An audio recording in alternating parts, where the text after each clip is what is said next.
नमस्कार, आपका बहुत स्वागत है। मैं हूं आपके साथ रिंकी और आप देख रहे हैं हमारे खास शो मार्केट क्लोजिंग सेशन। भारतीय शेयर बाजार में 26 मई 2026 को एक्सपायरी डे के मौके पर जबरदस्त उतार चढ़ाव देखने को मिला।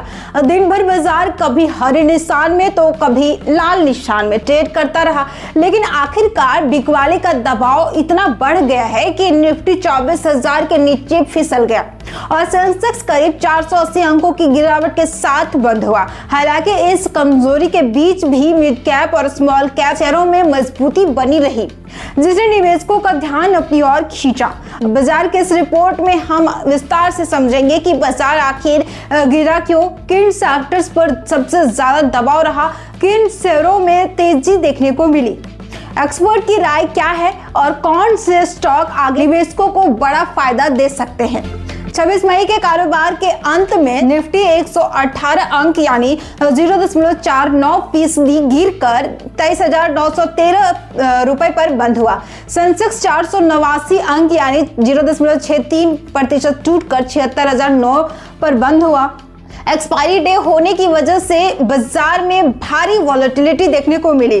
ट्रेडर्स की पोजीशन कटिंग और विदेशी निवेशकों की बिकवाली ने बाजार पर अतिरिक्त दबाव बनाया है। बाजार में गिरावट की मुख्य वजह क्रूड ऑयल की कीमतों में उछाल, कच्चे तेल की कीमतों में अचानक तेजी आने से भारतीय बाजार पर दबाव बढ़ गया है। भारत एक बड़ा तेल आयातक देश है, इसलिए जब भी क्रूड महंगा होता है तो महंगाई बढ़ने का खतरा बढ़ता है। कंपनियों की लागत बढ़ती है, रुपए पर दबाव आता है। इन सभी वजहों से निवेशकों का सेंटीमेंट कमजोर हुआ और डॉलर के मुकाबले रुपए कमजोर हुआ, जिससे विदेशी निवेशकों का भरोसा थोड़ा कम हुआ। रुपए की कमजोरी का असर खासकर बैंकिंग और आयात से जुड़े सेक्टर पर पड़ा। विदेशी संस्थागत निवेशक यानी FII लगातार भारतीय बाजार से पैसा निकाल रहे हैं। एक्सपर्ट्स का मानना है कि भारतीय बाजार अभी भी दूसरे उभरते बाजारों की तुलना में महंगा है। भारत में टैक्स नियम भी विदेशी निवेशकों को प्रभावित कर रहे हैं। चौथी तिमाही के नतीजों में उम्मीद के मुताबिक ग्रोथ नहीं दिखी, इसी वजह से FII फिलहाल सतर्क हुए हैं। वेस्ट एशिया यानी मिडिल ईस्ट में बढ़ते तनाव का असर वैश्विक बाजारों पर भी दिखाई दे रहा है। ग्लोबल अनिश्चितता बढ़ने से निवेशक सुरक्षित निवेश विकल्पों की तरफ जा रहे हैं, जिससे इक्विटी मार्केट में दबाव बढ़ा है। आज निफ्टी में सबसे ज्यादा नुकसान इन शेयरों में देखने को मिले।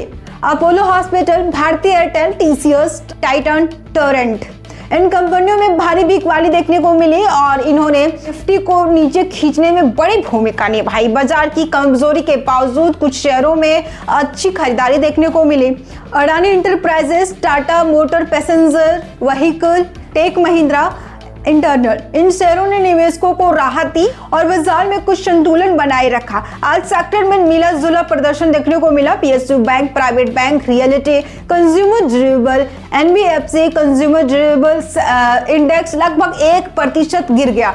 किन सेक्टर में खरीदारी हुई? FMCG, metal, IT, capital goods, in sector में निवेशकों ने खरीदारी की है।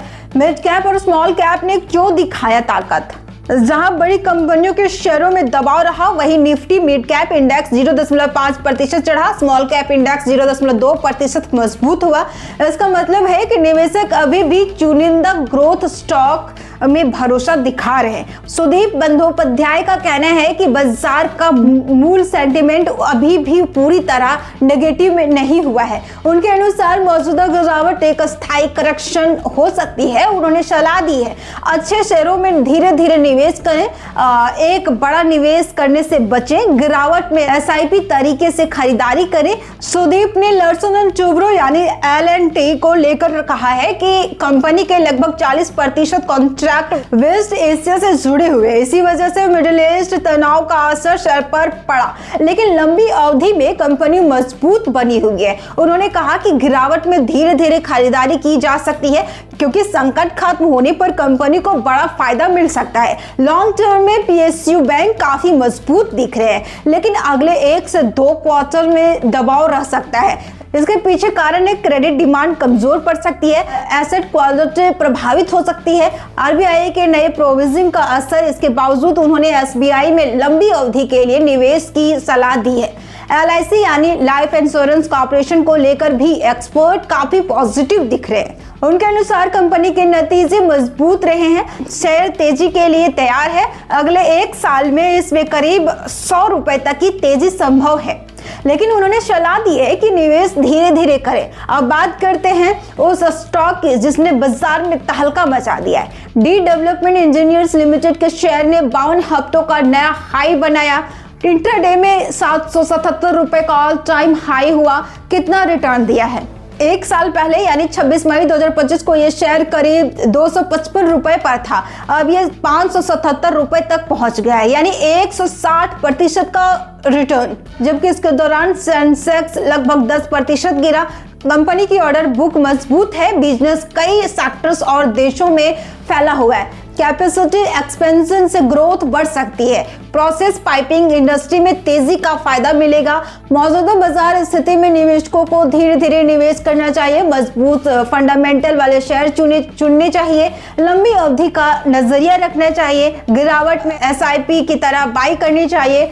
घबराकर बेचने से बचे, बड़ा निवेश न करें। 26 मई का ट्रेडिंग सेशन ये दिखाता है कि बाजार अभी भी ग्लोबल तनाव, FII, बिकवाली और आर्थिक अनिश्चितताओं से जूझ रहा है, लेकिन इसके बावजूद चुनिंदा सेक्टर्स और स्टॉक में मजबूती बनी हुई है। लॉन्ग टर्म कहानी अभी भी मजबूत है।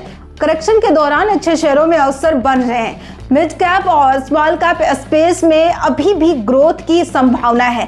अब देखना होगा कि आने वाले दिनों में FII की वापसी होती है या नहीं, और निफ्टी फिर से 24,000 के ऊपर टिक पाता है या नहीं।